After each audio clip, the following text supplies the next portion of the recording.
తండ్రి కుమార పరిశుద్ధాత్మకు మహిమ కలుగునుగాక. ఈనాటి జీవవాక్యం. భక్తిమంతులారా, మీరు ప్రభువునకు భయపడుడు. ఆయనకు భయపడు వారికి ఏ కొదవయు వాటిల్లదు. కీర్తన 34 వచనము 9.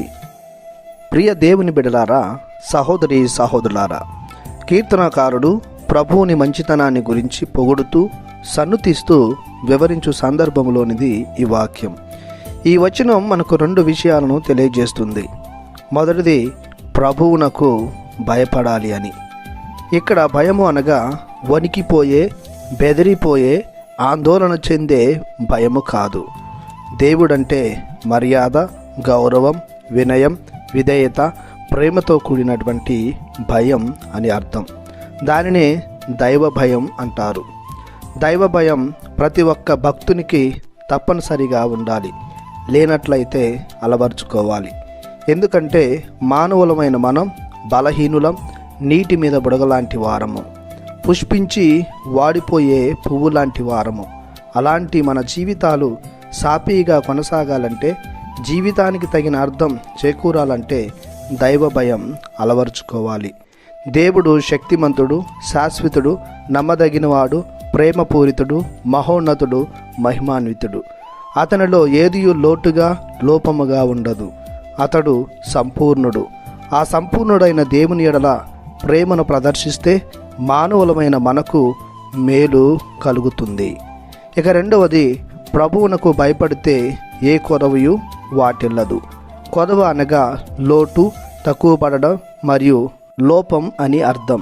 మానవునిలో ఉన్న ఈ లోటుపాట్లు తొలగిపోవాలంటే ఆయన యందు పరిపూర్ణ దైవ భయమును అలవరుచుకోవాలి, ప్రదర్శించాలి. తను నమ్మిన వారిని, తన్ను ఆశ్రయించిన వారిని తానే సకలం అయ్యి ఆయనపై ఆధారపడు వారిని ఆయన తన ఆశీర్వాదాలతో నింపును.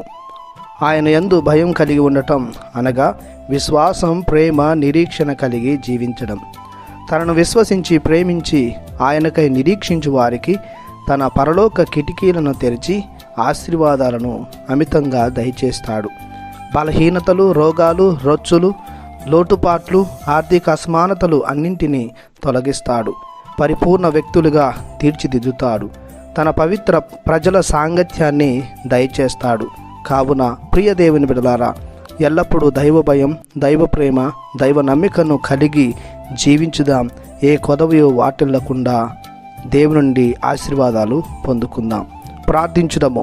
సకల ఆశీర్వాదములకు కర్త అయిన మా దేవ, ఈనాటి జీవవాక్యం ద్వారా మా జీవితాలలో ఏర్పడిన లోటుపాట్లు, రోగాలు, రొచ్చులు, బలహీనతలు తొలగించుకొనుటకు మరియు జీవితంలో ఏదియు కొదవ లేకుండా మనుగడ సాగించుటకు దైవ భయం ఎంతో అవసరమని నేర్పించారు.